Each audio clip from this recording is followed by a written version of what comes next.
शहनवाज हुसैन जी से पहले पूछ लीजिए कि उन्हीं की पार्टी में उनका क्या स्थान है। हमारी पार्टी ने स्पष्ट कर दिया है कि हमारे सीटिंग जो एमपी 16 एमपी थे वो उसी सीट पे चुनाव लड़ेंगे।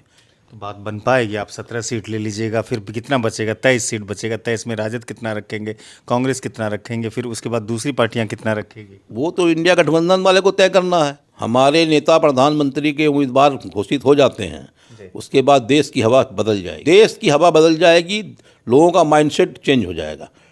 ईमानदार आदमी, कोई तरह का दाग नहीं, किसी तरह का कुछ नहीं, ना कोई स्वार्थ अपने लिए, वो अपने देश के लिए जीते हैं, बिहार के लिए जीते हैं। अभी भी बहुत सारे लोग कहते हैं कि पलटी मार देंगे। अब लोगों के बारे में क्या बोल सकते हैं, मुंह है, बहुत कुछ बोल सकते हैं। अभी संभावना है पलटी मारने का क्या? नहीं, क्यों पलटी मारेंगे भाई? वो तो हमारी पार्टी को तोड़ने में लगे हुए। बीजेपी को, सबको यही लगता है, बीजेपी वाले को क्यों ख़त्म करने लगी, खत्म, उसको बर्दाश्त नहीं होता। बिजली बिल माफ़ कर देना या बुनकर को माफ़ कर देना, टैक्स माफ़ कर देना, तो उनके बहुते की चीज़ है। अजय मेंढा तो मेरा मित्र है, सभी जानता है। सरकार लगभग 33 साल मुख्यमंत्री जी रहे हैं नीतीश कुमार बिहार में। एयरपोर्ट काहे नहीं शुरू करवाते हैं भागलपुर में? तो माननीय मुख्यमंत्री ने सोचा भी था कि छोटी जहाज़ यहाँ से उड़े, लेकिन कुछ टेक्निकल फॉल्ट के कारण नहीं उड़ पाई और एयरपोर्ट जल्द ही भागलपुर में चालू होगा। प्रदेश महासचिव व्यावसायिक प्रकोष्ठ के संजय शाह और पेशे से किसी जमाने में बेहतरीन क्रिकेटर रहे और बिहार के लिए अंडर 16 खेलने वाले सारी बिंदु पर बातचीत करेंगे। चर्चा में खास रूप से आज के मेहमान होंगे, तो हम जुड़ते हैं संजय शाह से। अब जो बातें कही जा रही नीतीश कुमार के विषय में कि अब संयोजक बनना चाहिए, अब कैसा लग रहा है आप लोगों को?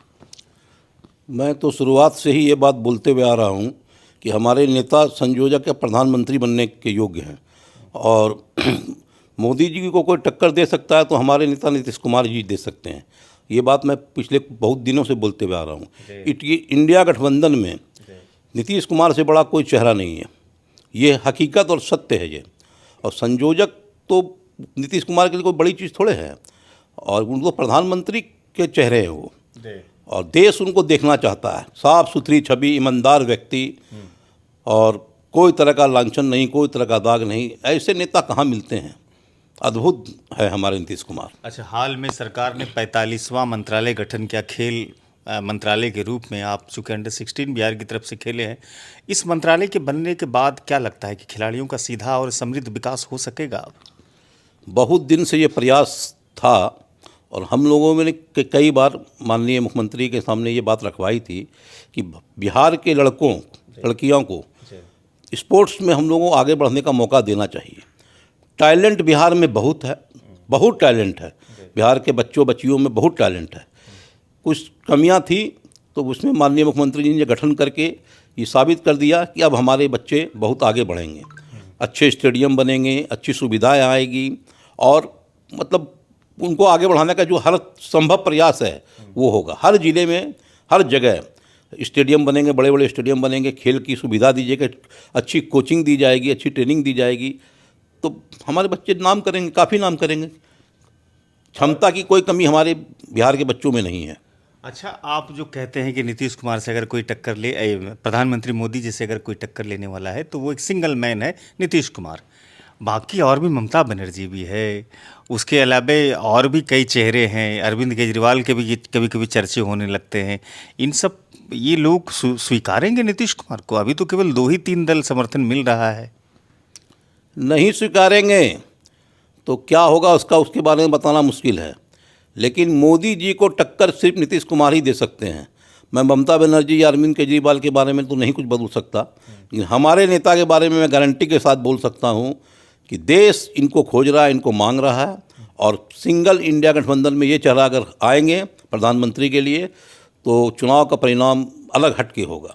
अच्छा, ये बताइए सर कि एक तरफ जहाँ कहीं ना कहीं लोग जो है कि राजनीति में धर्म को ला दिए हैं, वैसी स्थिति में नीतीश कुमार कैसे चुनौती दे पाएंगे जो मौजूदा सरकार है? नहीं, भारत में पढ़े लिखे लोग बहुत हैं, ऐसा बात नहीं है। धर्म को तो लाना बेवकूफ़ी है। आज राम मंदिर बनने जा रहा, राम लल्ला का दरबार सजेगा, बनेगा, तो भाई राम तो खाली बीजेपी के तो नहीं है ना, राम तो सभी वर्ग के हैं। हिंदू भी उतना ही मानते हैं, मुसलमान भी सम्मानित करते हैं, भाई राम जी को, बिल्कुल। इसी के साई भी सम्मानित करते हैं। तो राम तो सबके हैं। अब आप बोलिएगा राम जी खाली मेरे हैं, तो ऐसा थोड़े होता है। लेकिन आप लोगों को तो कहते हैं ना कि आप लोग नकली हैं, हम वही असली हैं सिर्फ। नहीं नहीं, सवाल ही पैदा नहीं होता। उनके बोलने से क्या होगा? तो राम जैसा चरित्र भी तो होना चाहिए ना। मर्यादा पुरुषोत्तम राम का जैसा चरित्र भी तो क्या रखिए। खाली हो हल्ला करने थोड़े हो जाएगा। अच्छा, सीट को लेकर के क्या अभी तक जो नहीं बन पा रही है बात, हालांकि दौर तो चल रहा है आप लोगों का, सीट को स्पष्ट कब तक किया जाएगा? पार्टी की तरफ से कुछ सूचना है आपके पास? हमारी पार्टी ने स्पष्ट कर दिया है कि हमारे सीटिंग जो एमपी 16 एमपी थे वो उसी सीट पे चुनाव लड़ेंगे। एक सीट में हम लोग बहुत कम मार्जिन से हारे हैं, वो सीट पे भी हम लोग चुनाव लड़ेंगे। हमारे नीतीश कुमार जी ने ये क्लियर स्टैंड कर दिया है। अब बाकी तो जो बचती सीट है वो लोग आपस में समझें। हम लोग की पार्टी का ये स्टैंड है। तो बात बन पाएगी? आप 17 सीट ले लीजिएगा, फिर कितना बचेगा? 23 सीट बचेगा। 23 में राजद कितना रखेंगे, कांग्रेस कितना रखेंगे, फिर उसके बाद दूसरी पार्टियां कितना रखेगी? वो तो इंडिया गठबंधन वाले को तय करना है। हमारी पार्टी ने अपना स्टैंड क्लियर कर दिया है। आप थोड़ा कुर्बानी नहीं दीजिएगा? आपकी पार्टी के नेता को संयोजक बनाने की तैयारी हो रही है। नहीं, कुर्बानी क्यों देंगे? हमारी जीती भी 16 सीट तो है ही ना भाई, हम कुर्बानी क्यों देंगे? हम हारी भी सीट रहते तो कोई बात भी था। लेकिन मौजूदा वक्त में तो कई समीकरण ऐसे बनेंगे कि हो सकता है कि अब राजद का जो साथ आपको मिला है तो राजद के हिसाब से समीकरण बन सकते हैं, कांग्रेस का साथ मिला कांग्रेस के हिसाब से समीकरण बने। उसमें तो बीजेपी के साथ थे आप। नहीं, इसके बारे में देखिए मैं नहीं बता सकता हूँ। हम केवल अपनी पार्टी के बारे में बता सकते हैं। हमारी पार्टी ने स्टैंड क्लियर कर दिया है। बाकी इन लोगों को तय करना है क्या करना है। और ये स्पष्ट है कि हमारे जो सीटिंग एमपी है वो अपनी वही सब एमपी चुनाव लड़ेंगे अपनी अपनी सीट पे। अच्छा, आप 22 जनवरी को जा रहे हैं अयोध्या? नहीं, मेरे तो घर में प्रभु हैं, मेरे माँ पिता प्रभु हैं। फिर देखिए, फिर तब तो कहने लगेगा ना कि नहीं, इन लोगों के दिल में राम नहीं है। नहीं नहीं, राम कैसे नहीं है? आप मेरे पूजा घर में जाके देखिए, रामलल्ला विराजमान है।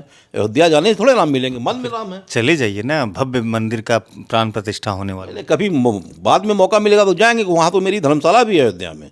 अच्छा, आपकी पार्टी के साथ जो अलायंस में कांग्रेस है, उसको बीजेपी कह रही है कि देखिए वो लोग नहीं आ रहे हैं, साफ तौर पर मना कर दिया। राहुल गांधी ने भी, सोनिया गांधी ने, कि वो नहीं आ रहे हैं। देखिए कैसे बाइकआउट कर रहे हैं। देश बताएगा 2024 में कांग्रेस का कैसे बाइकआउट होने वाला। आप उसके साथ अलायंस में हैं? नहीं, अलायंस में तो ठीक है भाई। कांग्रेस पार्टी के बारे में हम नहीं बोल सकते हैं, क्योंकि उनका क्या है स्टैंड, क्या नहीं है, उसके अलायंस में रहना ठीक है। लेकिन अब उनकी सोच है, वो क्या करेंगे नहीं करेंगे वो बताएंगे। हमसे आप हमारी पार्टी के बारे में पूछिएगा तो हम आपकी बताएंगे। पार्टी का बता रहे 24 तारीख को आप लोग बड़ा एक कर रहे हैं कार्यक्रम, भव्य कार्यक्रम होने जा रहा पूरी जयंती मना रहे हैं। है। भव्य भव्य बड़ी। बीजेपी कह रही कि उससे भी बड़ा मनाने वाले हम लोग। भाई बीजेपी लोग के बड़े लोग सब हैं, हम लोग उसके बारे में क्या बोल सकते हैं? हमारी कुछ नहीं बोलिएगा। नहीं, हम क्या बोलेंगे? हम लोग बड़े लोग हैं, हम लोग छोटे लोग हैं। प्रधानमंत्री का चेहरा भी होने के कगार पर है नीतीश कुमार जी। लगता है कि बिल्कुल 2024 में बाजी मार लीजिएगा? हमारे नेता प्रधानमंत्री के उम्मीदवार घोषित हो जाते हैं, उसके बाद देश की हवा बदल जाएगी। यानी मोदी लहर खत्म हो जाएगी?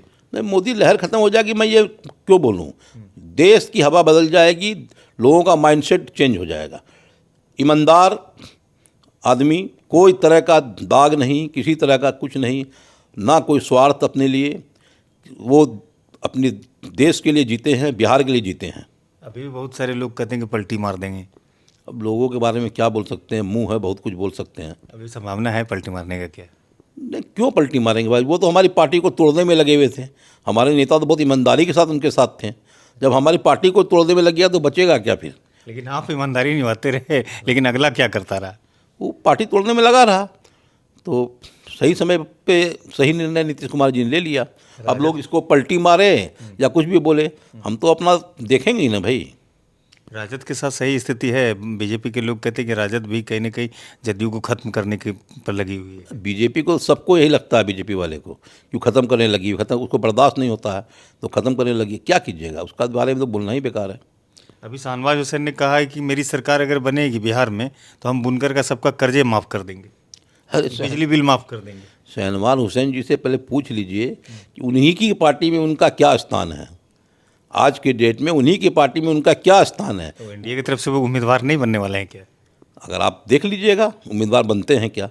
बिजली बिल माफ़ कर देना या बुनकर को माफ़ कर देना, टैक्स माफ़ कर देना, तो उनके बहुते की चीज़ है तो बहुत बढ़िया बात है।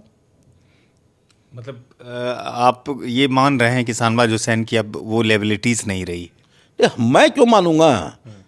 वो खुद देखें ना। भागलपुर से क्या अजय मंडल रहेंगे या रद्दोबदल होगा कोई उम्मीदवारी में? मैंने पिछले बार भी आपको कहा था, अजय मंडल ही हर जो सिटिंग सीट है उसमें हर वही उम्मीदवार रहेगा। भागलपुर की तो बात कर ही लीजिए, क्योंकि अजय मंडल तो रहेंगे ही। बाकी भी जितनी भी सिटिंग सीट है, जो जो जीते हुए हमारे एमपी है, सब अपनी अपनी सीट से चुनाव लड़ेंगे। आप इसलिए कह रहे हैं अजय मंडल के विषय में कि आपकी नज़दीकी है इसलिए क्या? नहीं, अजय मंडल तो मेरा मित्र है, सभी जानता है।